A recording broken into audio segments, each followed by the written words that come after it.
Senhor minha vida,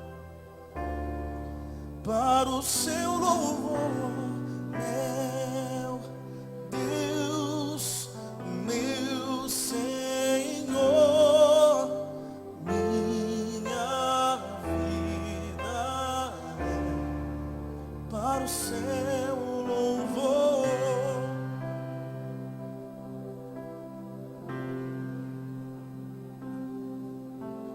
Eu queria ter mais que uma voz, mais que um amor, que uma vida pra te oferecer,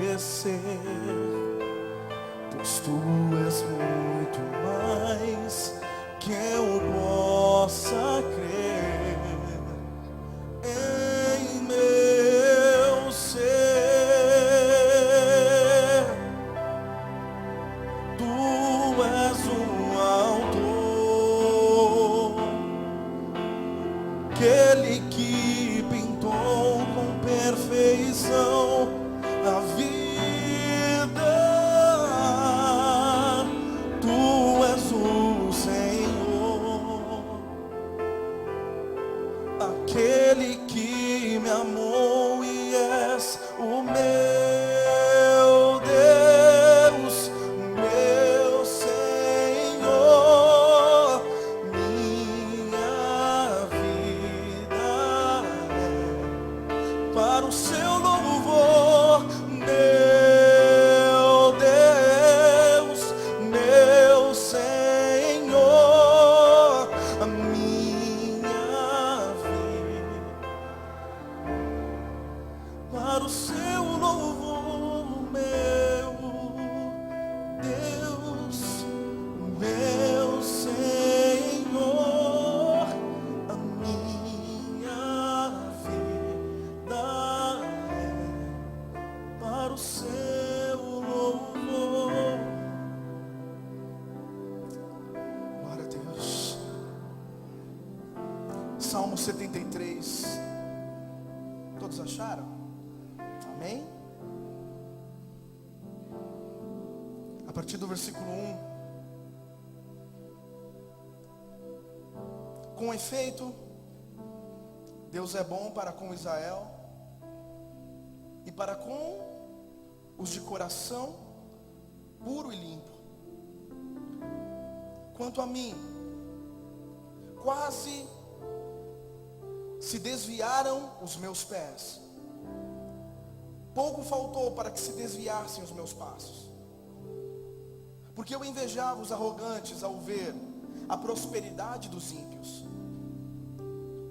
Para eles, não há preocupações. O seu corpo é saudável.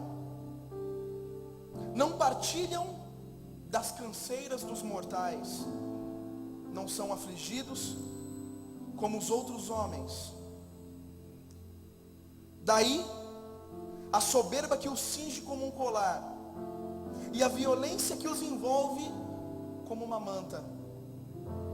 Os olhos saltam-lhes de tanta gordura, do seu coração brotam fantasias, falam maliciosamente de opressão com altivez. Contra os céus desandam a sua boca, e a sua língua percorre a terra. Por isso seu povo se volta para eles, e os tem por fonte de que bebe a largos survos. E diz: como sabe Deus? Acaso há conhecimento no Altíssimo? Versículo 12: eis que estes são os ímpios, sempre tranquilos, aumentam as suas riquezas. Verdadeiramente, inutilmente conservei puro o meu coração, e lavei as minhas mãos na inocência. Pois de contínuo sou afligido, e a cada manhã eu sou castigado. Ah, se eu pensar em falar tais palavras, já teria traído a geração dos teus filhos. Só de pensar, só de refletir, para compreender isso, achei muito pesada a tarefa para mim. Até que eu entrei no santuário de Deus e olhei para o fim dos ímpios. Tu certamente os pões em lugares escorregadios e os fazes cair na destruição. Como ficam de súbito assolados, totalmente aniquilados, de terror, como a um sonho de quando se acorda. Assim o Senhor despertará e desprezará a imagem deles. Quando o coração se me amargou e as entranhas se me comoveram, eu estava embrutecido, ignorante. Eu era como um irracional perante a tua presença. Todavia, estou sempre contigo, e tu me seguras pela minha mão direita. Tu me guias com o teu conselho, para depois me receber na tua glória. A quem mais eu tenho no céu? E não há outro em quem eu me compraza na terra. Ainda que a minha carne e o meu coração se desfaleçam, Deus é a fortaleza do meu coração e a minha herança para todo sempre. Os que se afastam de ti perecerão. Tu destróis todos os que são infiéis para contigo. Quanto a mim, entendi que bom é estar junto a Deus. No Senhor Deus eu coloco o meu refúgio, para proclamar todos os seus feitos.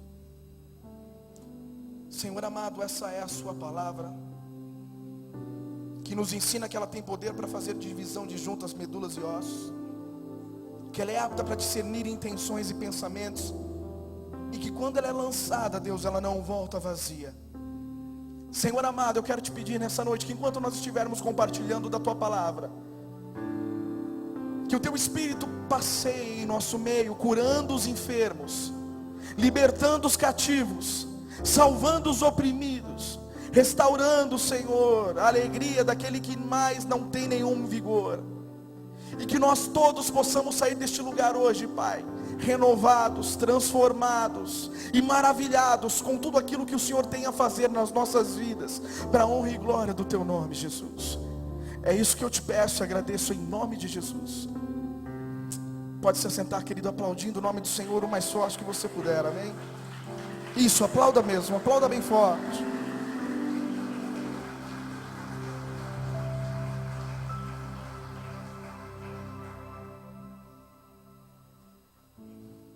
Esse é um dos salmos que eu mais gosto da Bíblia.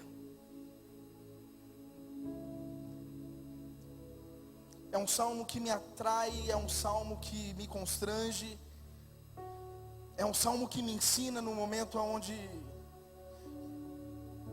eu me sinto perdido, porque todos nós, em algum momento da nossa vida, a gente se sente perdido.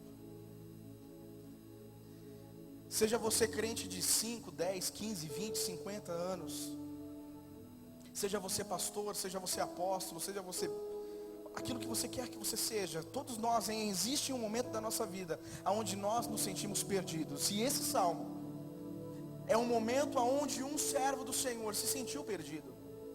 É um momento onde um servo do Senhor, um levita do Senhor, um adorador, quase se desviou da igreja, quase se desviou da presença de Deus.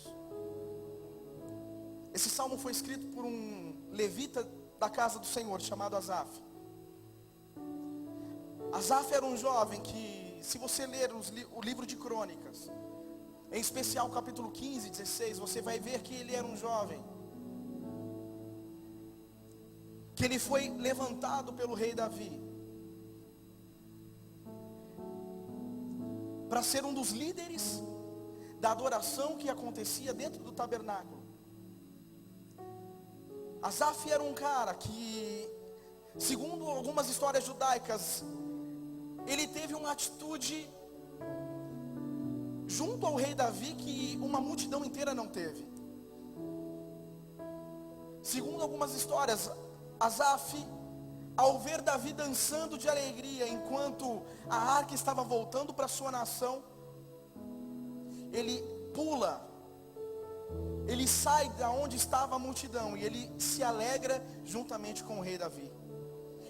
E nesse período ele ainda era um jovem, ele ainda não tinha nenhum sacerdócio, ele ainda não era nada, ele era apenas uma pessoa que estava feliz, porque a glória de Deus havia voltado para o seu devido lugar.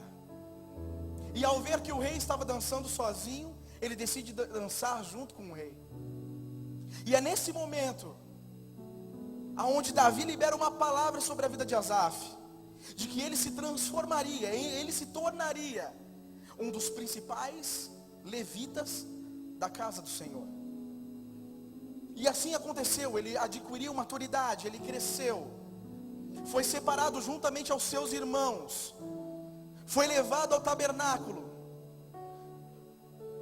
e ele foi escolhido no meio de 38 mil levitas, para ser o líder de toda a adoração que acontecia dentro do tabernáculo.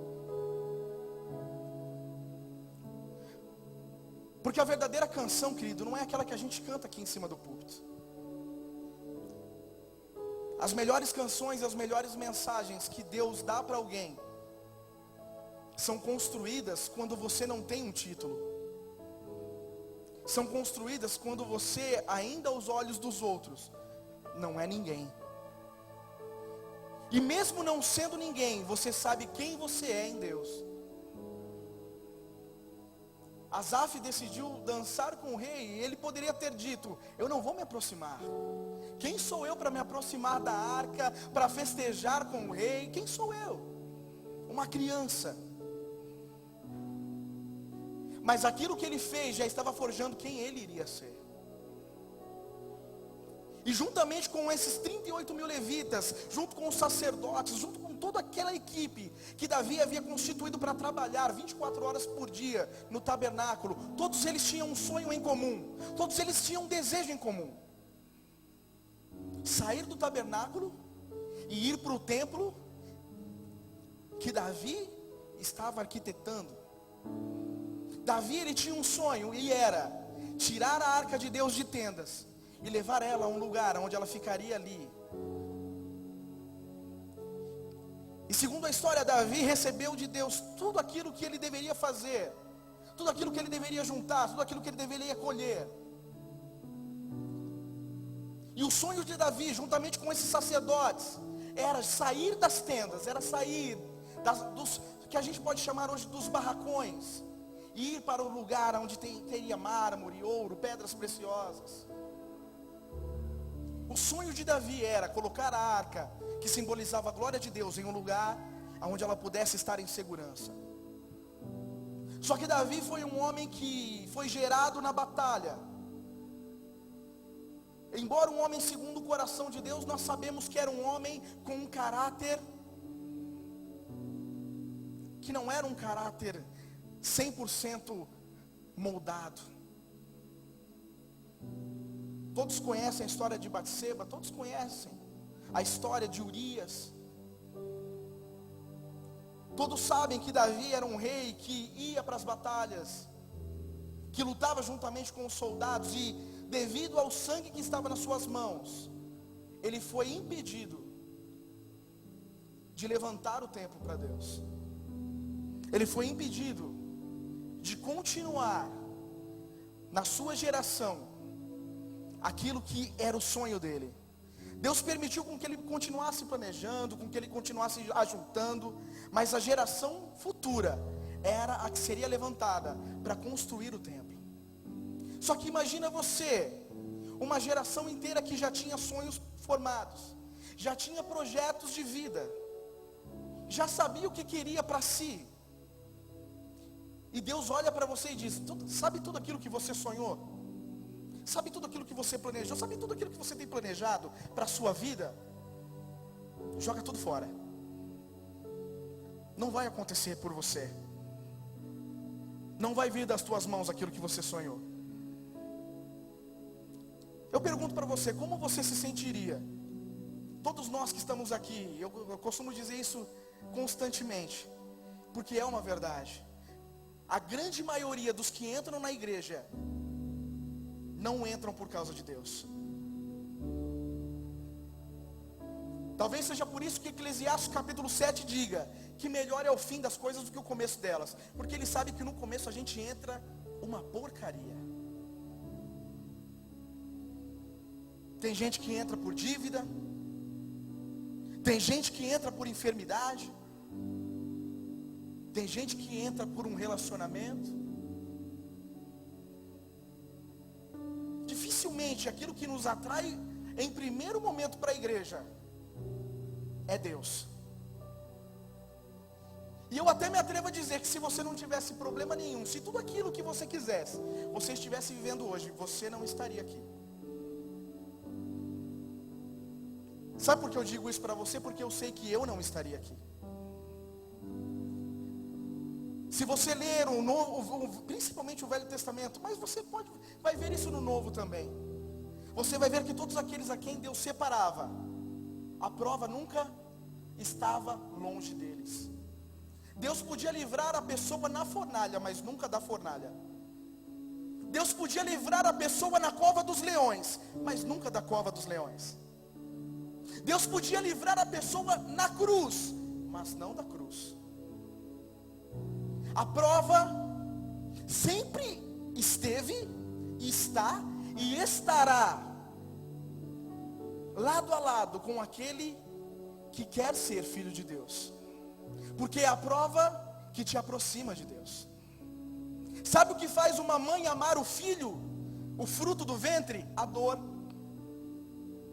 Sabe o que faz uma mãe valorizar o fruto do ventre? O sacrifício dos 9 meses e o sacrifício do parto.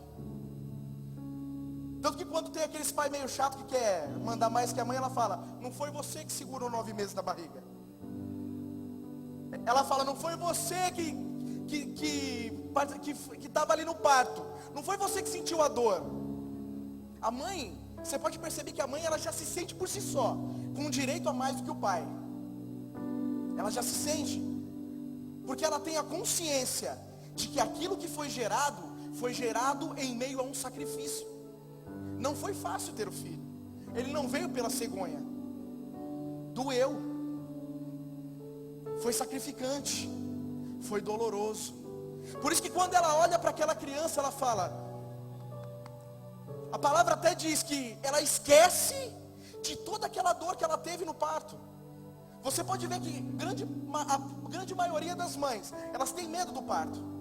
Mas depois que passa o parto, ela nem se lembra da dor. Porque quando ela vê o fruto da dor, quando ela vê o fruto do sacrifício, aquilo traz para ela consolação. A prova, querido, ela sempre vai fazer parte do nosso cotidiano. Tudo aquilo que você quer gerar em Deus vai doer. Tudo aquilo que você quer gerar para Deus vai ser sacrificante. Tudo aquilo que você quer gerar na sua vida, no seu ministério, na sua casa, na sua família, vai ser doloroso. Vai levar tempo e vai doer. Vai doer. E a tristeza de Asaf foi, imagina você, eles louvavam, eles adoravam, eles prestavam cerimônia no tabernáculo, mas na cabeça deles estava a consciência de que logo mais nós vamos estar adorando em um lugar totalmente novo, o lugar propício, o lugar ao qual Deus está preparando através do servo Davi. E nós vamos estar ali prestando louvores, prestando adoração 24 horas por dia. Imagina os líderes, imagina Asaf, que liderava mais de 4.000 levitas. Imagina a alegria dele imaginar que eles estariam indo para um lugar melhor. A alegria de um levita é coisa nova. Eu não sei se você sabe, mas a parte que mais gasta dentro de uma igreja é som. Porque levita só gosta de coisa boa. Músico só gosta de coisa boa. A gente fala, não, a gente tem que comprar um tecladinho aqui, é baratinho, 5.000. Não, mas não dá para ser menos, não dá. Esse já é o mais barato. Para você ver. Se esse é o mais barato, imagina o mais caro.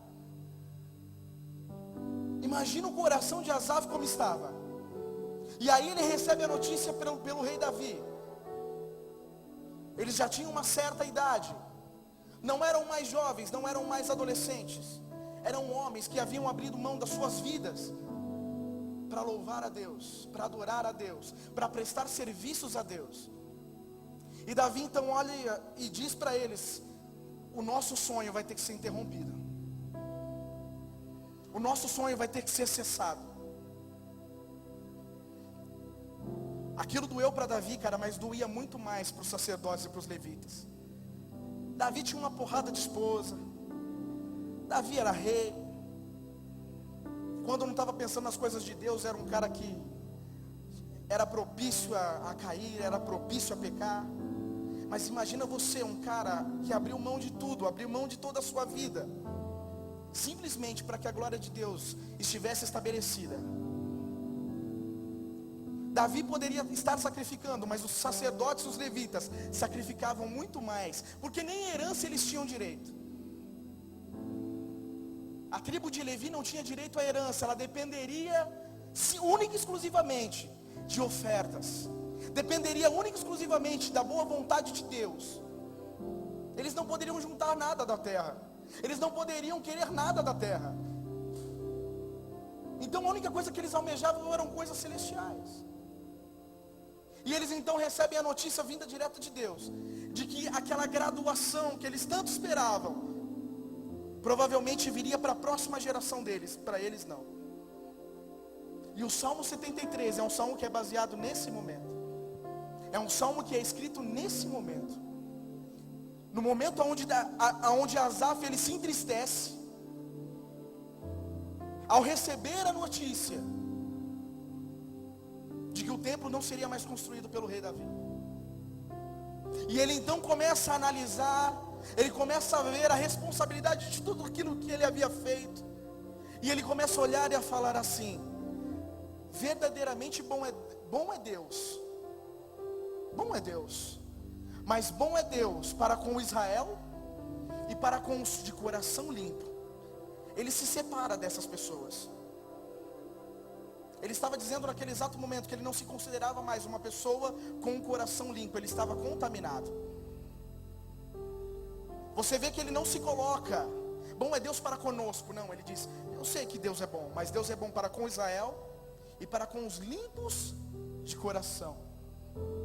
No versículo 2 ele diz: quanto a mim, porém, ele se separa disso. Eu não. Os meus pés quase se desviaram. Pouco faltou para que os meus passos se desviassem do caminho. Quantas vezes nós estamos na igreja, querido, com essa mesma cabeça? Nós entramos com um monte de planos, um monte de sonhos, um monte de objetivos. Aí nós começamos a ler o Novo Testamento, nós começamos a ver a vida dos apóstolos. Hoje em dia, cara, eu não sei como as pessoas conseguem se alegrar. Existem pessoas que falam assim: hoje eu estou feliz. E aí você fala: por quê? Porque o irmão disse que meu ministério está chegando. Como se ministério fosse algo que trouxesse prazer para você. A palavra ministro significa servo. E um servo pode ser colocado como um escravo. Você não faz aquilo que você quer fazer, você faz aquilo que você tem que fazer. Hoje em dia as pessoas se alegram quando elas têm ministério, mas elas não entendem que ministério não é fazer o que elas querem, mas é fazer aquilo que tem que ser feito. Os levitas que cantavam no tabernáculo, eles não apenas cantavam no tabernáculo, eles limpavam, eles lavavam, eles cuidavam de todas as coisas. Aquele que tocava lavava o banheiro, aquele que tocava cuidava dos alimentos, aquele que tocava, o que precisasse fazer ele fazia. Não é cantar. Tem gente que fala: o meu chamado é levita, e pensa que levita é ficar levitando por aí com a cabeça avoada. Você deve estar levitando com as ideias, cara. Porque se a gente entendesse verdadeiramente o que é servir a Deus, nós não estaríamos felizes com o sacerdócio. Nós estaríamos sentindo o peso da responsabilidade que ele traz. Você não estaria feliz ao cantar. Você estaria com peso, falando assim: quem sou eu para cantar? Você não estaria feliz para pregar. Você estaria dizendo assim: quem sou eu para apresentar uma mensagem? Você não estaria feliz ao tocar. Você estaria dizendo: quem sou eu para subir no púlpito e apresentar alguma coisa para Deus? E hoje nós percebemos que as coisas estão difundidas, porque está tendo um entendimento completamente diferente do que é ser sacerdote na casa do Senhor. E Asaf está mostrando para nós o que é um sacerdócio de verdade. A primeira coisa é que o seu sonho não é mais seu. Você só almeja pelas coisas de Deus. O zelo pelas casas do Senhor me consome. Você sabe o que é, querido? Ser consumido pelo zelo pelas coisas de Deus não é colocar chiclete debaixo do banco.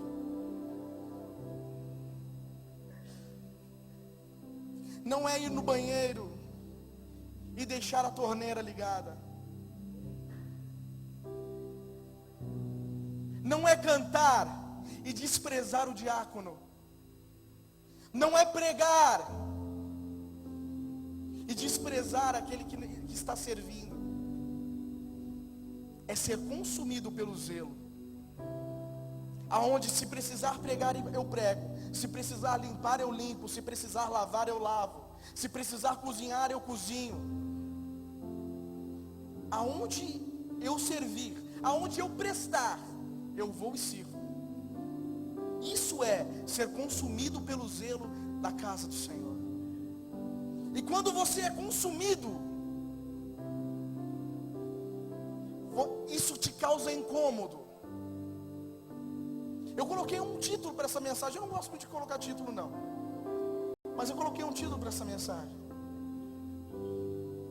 Eu coloquei assim: o sacerdócio que atrai a glória de Deus. Porque, querido, Asaf aqui, mesmo com esta oração, que a muitos pode ser uma reclamação, mas não é reclamação. Sabe por que não é reclamação? Porque quando eu reclamo para Deus, eu estou orando. Quando eu reclamo para os homens, eu estou murmurando. Com Deus, querido, eu não devo ter meias palavras. Eu devo mostrar para Ele quem eu sou de verdade, o que eu estou sentindo de verdade. Eu tenho que mostrar para Ele. É para Ele que eu tenho que mostrar aonde está doendo. É para Ele que eu tenho que mostrar aonde eu preciso ser mudado, aonde Ele precisa me mudar. É para Ele. Tem pessoas que conversam com todo mundo, menos com Ele. Tem pessoas que falam de tudo e de todos com todos, menos com Ele. Ou seja, querido, uma pessoa assim, ela pouco é diferente de uma pessoa do mundo. Sabe por que a crise sacerdotal não vem? Sabe por que você não sente o peso de um ministério? É porque na verdade o ministério que você está fazendo não é o de Deus, é o seu. Porque se fosse o de Deus estaria doendo. Se fosse o de Deus estaria machucando. Se fosse o de Deus estaria ferindo. O evangelho ele não veio para trazer conforto para ninguém. Ele veio para trazer confronto.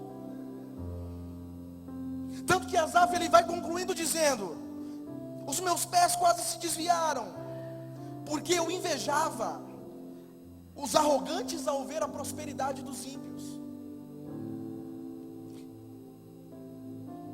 É muito bom ver filme evangélico. Filme evangélico é igual novela da Globo, tudo dá certo. Como eu choro quando eu gosto de ver aquele filme Desafiando os Gigantes, eu gosto. Tem aquele outro também que eu não vou lembrar agora, que a gente assistiu até aqui com os moradores de rua.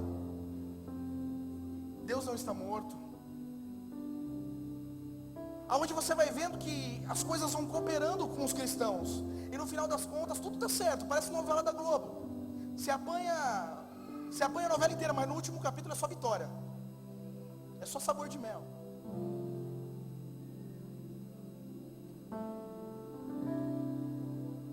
E na verdade, querido, não é assim não. E se eu disser para você que quando você não mente para sustentar o seu emprego, você vai perder o seu emprego mesmo. Eu lembro que eu assisti um filme que o cara foi e não mentiu no trabalho dele. E no final das contas o cara virou e falou assim: não, eu vou ficar com você mesmo porque você não mentiu. Mas eu conheço amigos meus que foram demitidos porque não mentiram. Não foi igual ao filme. O cara que estava lá fazendo tudo errado foi o que prosperou mesmo. Porque a prosperidade do cristão não é aqui. O salário do cristão não é aqui.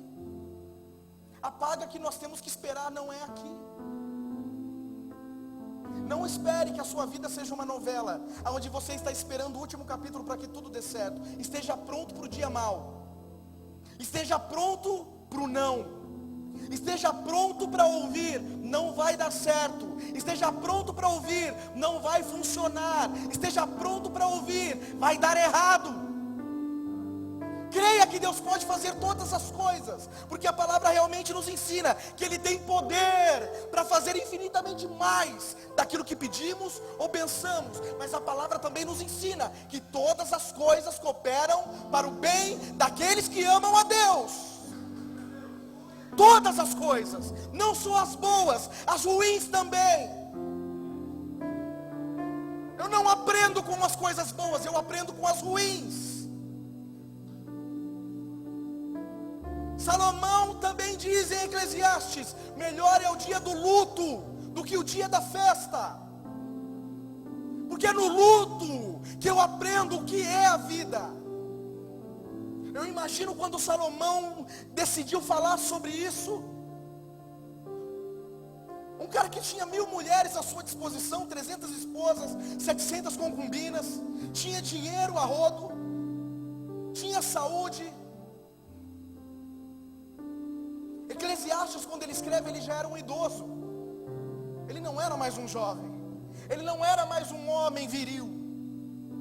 Quando ele entende o fim do ser humano, ele já era um velho. Já era um homem de idade avançada. E o dinheiro não traria mais aquilo que ele tanto gostava. O que é mulher quando você não tem mais vitalidade? O que são os prazeres que o dinheiro te traz quando você não tem mais saúde? O que adianta ter uma casa bonita? O que adianta ter uma casa cheia de pedras preciosas, sendo que você não usufrui mais daquilo?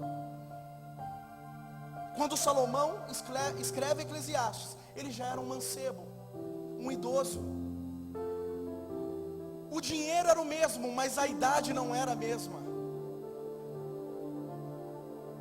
E eu acredito, querido, eu quero acreditar que quando ele diz melhor é o dia do luto, ele devia estar no velório de alguém. Talvez um amigo que participou com ele de festas, que participou com ele de alegrias tremendas na juventude. Tinham tudo aquilo que o dinheiro podia comprar, faziam tudo aquilo que eles conseguiam fazer. Só que os anos vão passando. Você pode perder tempo, mas o tempo não vai esperar você. O tempo não espera. Ele não vai esperar.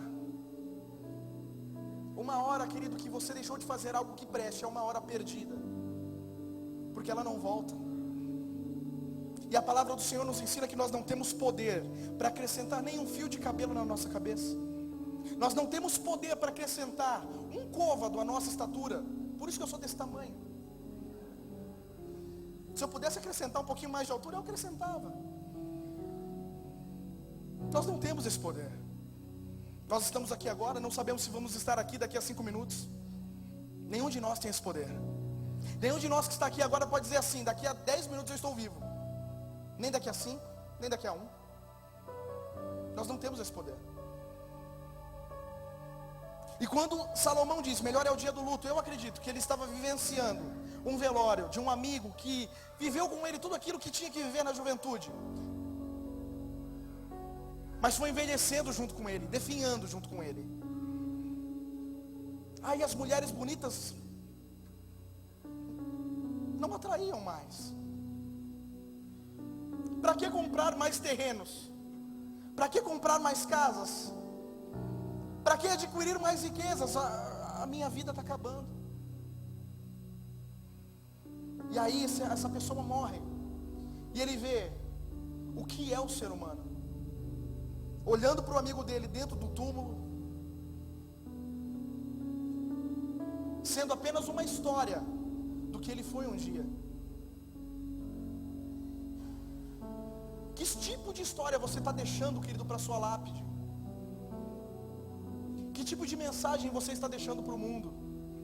Será que quando você morrer as pessoas vão dizer assim: servo bom e fiel, que guardou os mandamentos até o fim, que foi justo, foi reto, que lutou e perseverou? Ou será que vão dizer o quê? Aquele ali era crente? Devia todo mundo, batia na esposa, era um péssimo pai de família. Melhor é o dia do luto.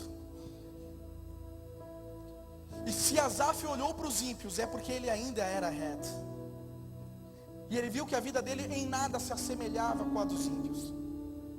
Que a natureza dele, que os desejos dele, que as vontades que ele tinha, em nada se assemelhavam com a dos ímpios. Os ímpios buscavam apenas alimentar a sua carne. Asaf tinha um sonho: crescer ministerialmente, ir além no seu sacerdócio. A tristeza dele era um templo que não estaria pronto. Qual é a sua tristeza quando você está na casa de Deus? O que te entristece? Será que você ainda é aquele que se entristece pelo salário que você tem? Será que você ainda é aquele que se entristece pelas dívidas que você tem? Será que você ainda é aquele que se entristece pelo namorado ou a namorada que você não conseguiu? Ou você já entendeu que a palavra nos ensina que aqueles que são do Espírito anseiam pelas coisas do Espírito? A única coisa, querido, que verdadeiramente deveria nos entristecer é ver pessoas não salvas. A única coisa que deveria verdadeiramente nos entristecer é ver pessoas ainda perdidas. A única coisa que deveria verdadeiramente nos entristecer é ver essas cadeiras vazias, porque ainda existem familiares meus que não aceitaram Jesus. Ainda existem parentes meus que não se levantaram e aceitaram a Cristo como Senhor. Essa deveria ser a nossa tristeza. Mas eu confesso para você que ainda essa não é a minha tristeza. Eu ainda provavelmente estou na fase em que Asaf olhava para a prosperidade dos ímpios. Aquele fulano ali tem mais que eu. É como diz aquele ditado: a grama do vizinho é sempre mais verde. Nós nunca estamos contentes com aquilo que nós temos. Nós podemos falar sobre Mateus 5, Mateus 6, mas em nada nós acreditamos naquilo. Para nós aquilo é uma balela. É muito fácil falar sobre os passarinhos. O difícil é acreditar que Deus está nos sustentando e cuidando de nós. A gente até usa, vê os passarinhos. Eles voam, não trabalham. Mesmo assim o Senhor os alimenta. A gente usa isso na mensagem, mas quando a gente está dentro de casa, está todo descabelado, desesperado, morrendo de medo dos problemas, morrendo de medo das frustrações, morrendo de medo do futuro. Às vezes eu acho, querido, que nós falamos sobre a palavra, mas nós não acreditamos nela de fato. Porque se nós acreditássemos nela, como ela nos ensina, nada nos afastaria dos caminhos de Deus. Se existe alguma coisa que te afasta dele, é porque você nunca esteve com ele. Se existe alguma coisa que me afasta dele, é porque eu ainda não estou com ele. Porque Estevão, quando teve um encontro com ele, foi até a morte. Elias foi até o fim. Eliseu foi até o fim. Jesus foi até o fim. A glória aí. Quando nós temos um encontro com Cristo, se a palavra me ensina que se o Espírito vos libertar, verdadeiramente sereis livres. e ainda existe alguma coisa que me escraviza, é porque não é o Espírito de Deus que me libertou. Se o pecado me escraviza, se os meus desejos me escravizam, se o meu ministério me escraviza, é porque eu ainda não fui liberto pelo Espírito de Deus. Porque se eu tenho Deus como o meu pão e a minha água, nada mais me é suficiente além dele. Eu estava lendo uma reportagem anteontem, de que nesse exato momento, em um país, se eu não me engano, chamado Somália, crianças são vendidas para se tornarem bonecas sexuais na mão de pessoas que têm dinheiro. E eu e você ainda estamos preocupados se eu estou na escala da pregação, do louvor, da dança. Eu estava vendo um vídeo essa semana daquele Estado Islâmico que nós ouvimos nos jornais, e eles mostrando uns para os outros fotos de crianças cristãs que haviam sido tiradas das suas famílias, meninas cristãs que haviam sido tiradas das suas famílias, e eles estavam dizendo: qual que eu vou estuprar? Uns para os outros. Aí um deles olhou e falou assim: eu quero essa aqui. O outro olhou e deu risada e falou assim: essa aqui está morta. E eu e você ainda estamos nos preocupando com o microfone.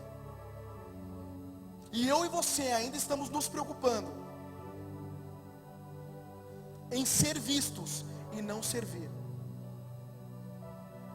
Nesse exato momento, enquanto eu e você estamos aqui confortáveis, ouvindo uma mensagem, tem pessoas, querido, perdendo a vida por amor do Evangelho.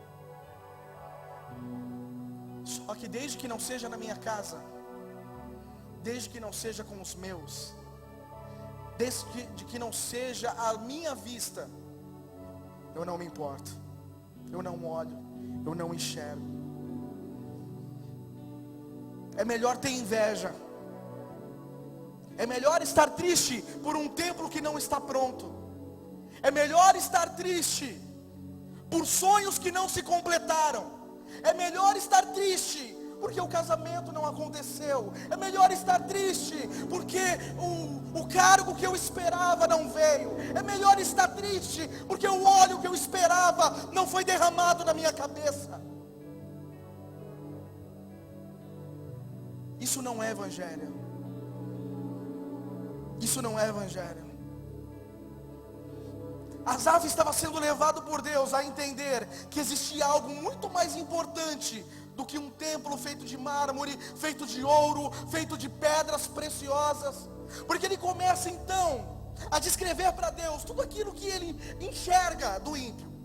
Senhor, eles prosperam no seu caminho, os olhos deles engordam, os corações deles estão fartos dos seus desejos e das suas vontades. Ele até diz assim, no versículo 16, só de pensar em compreender isso é algo muito pesado para mim. Apenas ter isso na minha cabeça, pensar, imaginar sobre isso, é algo pesado para mim. No versículo 13 ele até diz: parece que eu estou entendendo que de inútil eu tenho me santificado, de inútil eu tenho guardado o meu coração. E muitas vezes eu e você estamos falando assim: inutilmente eu tenho feito o que eu estou fazendo, porque Deus não cuida de mim, Deus não faz aquilo que eu preciso, Deus não faz aquilo que eu quero. Querido, eu quero dizer uma coisa para você: chega de estar na igreja esperando alguma coisa de Deus. Chega de estar na igreja esperando com que Deus apareça e faça alguma coisa para você, porque Deus está forjando pessoas para fazerem algo pelos outros. Enquanto eu e você estamos aqui achando que Deus está preparando algo para nós, Ele está nos preparando para os outros. Enquanto você está esperando uma palavra para você, Ele está te forjando a ser uma palavra para os outros. Enquanto você está esperando uma canção massagear o seu ego, Ele está fazendo você ser uma canção para os outros. Chega. Chega. Chega. Sabe o que vai fazer com que você enxergue a verdade do que Deus tem para a sua vida? Quando você parar de olhar para os ímpios e olhar para o santuário de Deus.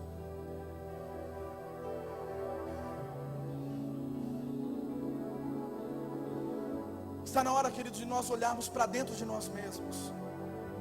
Porque o templo não é isso aqui, o templo não é a placa Atalaias da última hora. O templo sou eu e você.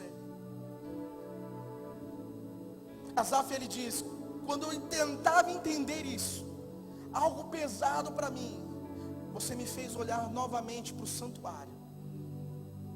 E me fez me lembrar do fim e do destino dos ímpios. Que certamente você os coloque em lugares escorregadios. E assim como um sonho que você brutamente é acordado, o sonho deles vai acabar.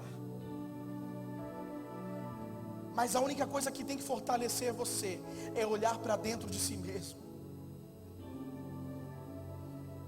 e ver se realmente você tem sido o santuário de Deus. Se verdadeiramente Deus pode dizer de mim e de você que nós somos templo do Espírito Santo. Querido, o que tem que alegrar você, o que tem que fortalecer você, não é o que Deus vai fazer na sua casa, na sua vida, na sua família, no seu ministério, mas é o que Ele está fazendo dentro de você. Se você era um sem vergonha e você não é mais, Deus já está mudando você. Eu era um sem vergonha, cara. Eu já roubei até amigo meu. Eu nunca contei meu testemunho não, um dia eu conto.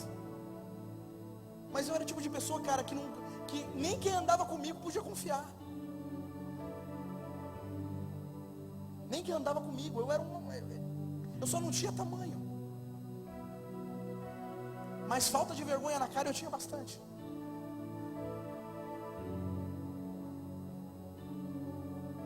Mas Deus está me mudando. Ele não me mudou, Ele está me mudando. De eu estar aqui hoje, junto com você, lutando por mais um dia que eu poderia estar pecando, é que Ele está me mudando. Você poderia estar agora, sei lá, fazendo tantas outras coisas, mas algo te impulsionou, talvez alguma coisa bem pequena. Talvez você até falou assim, cara, eu nem estou com vontade de ir, mas alguma coisa está dizendo que eu devo ir. É Deus, cara. A palavra diz, nós o amamos sim, mas porque Ele nos amou primeiro. Você não está aqui porque você ama Ele, você está aqui porque Ele amou você primeiro. Só que nós precisamos mudar a nossa forma de enxergar as coisas.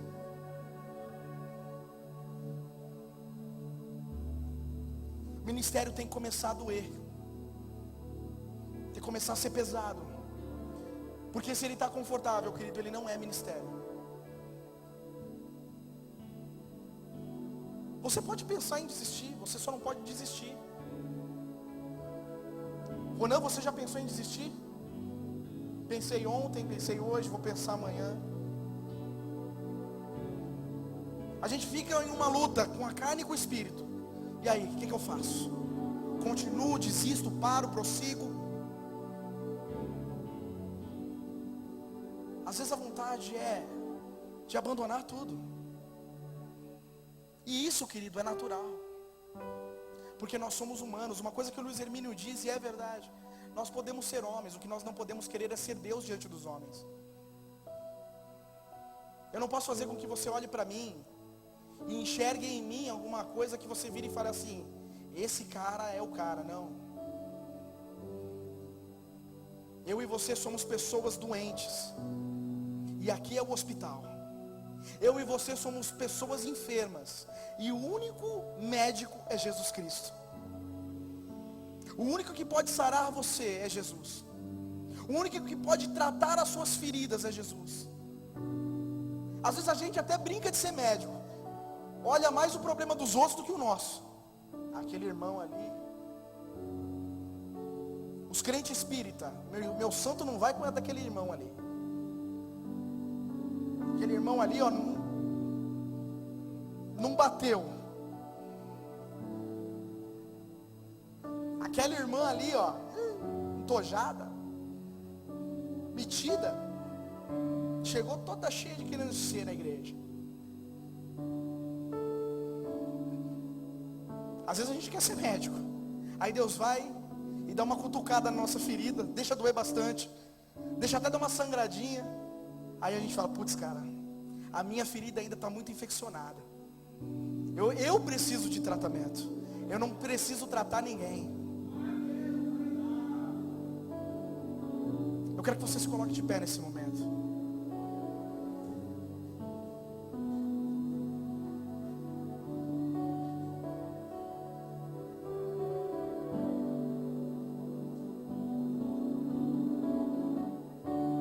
Eu sonho com um dia em que nada mais vai precisar ser feito para que nós possamos continuar sendo igrejas. Não precisamos fazer desafios, propagandas,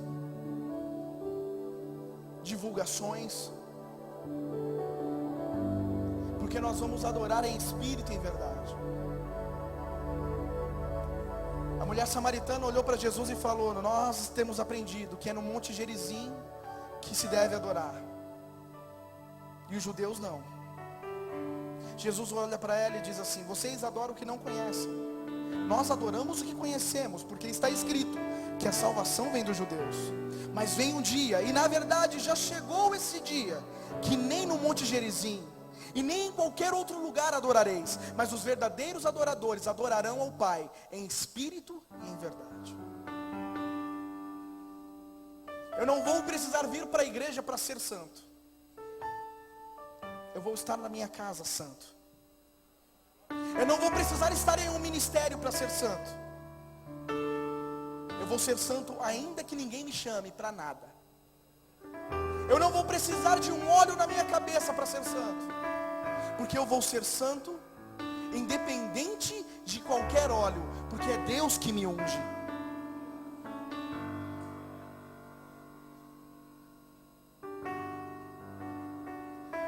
Eu me rendo aos teus pés, és tudo que eu preciso para viver. Eu me lanço aos teus braços, onde encontro meu refúgio, Jesus.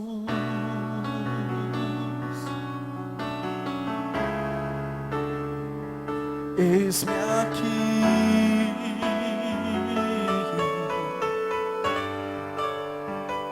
Jesus.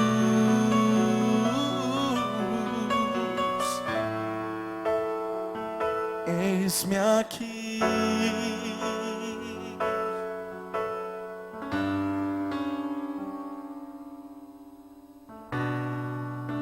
a ti eu vou clamar, pois tudo vem de ti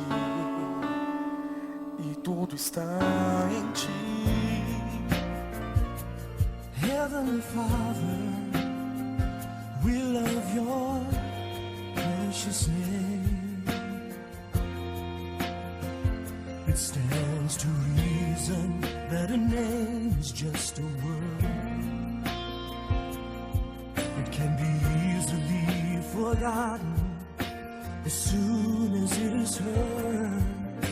But one name was spoken before the world's first day, and it will be here when everything that is years has passed away, delivered from the lips of God, to Mary's ears on angels' wings. Jesus, Jesus, the word that came to life for us, the song that all creation sings. Jesus, oh Jesus, proudest nations of the earth have come and gone, but Jesus, the name lives on. When I'm awakened by a terrifying dream, desperation reaches out and clutches me.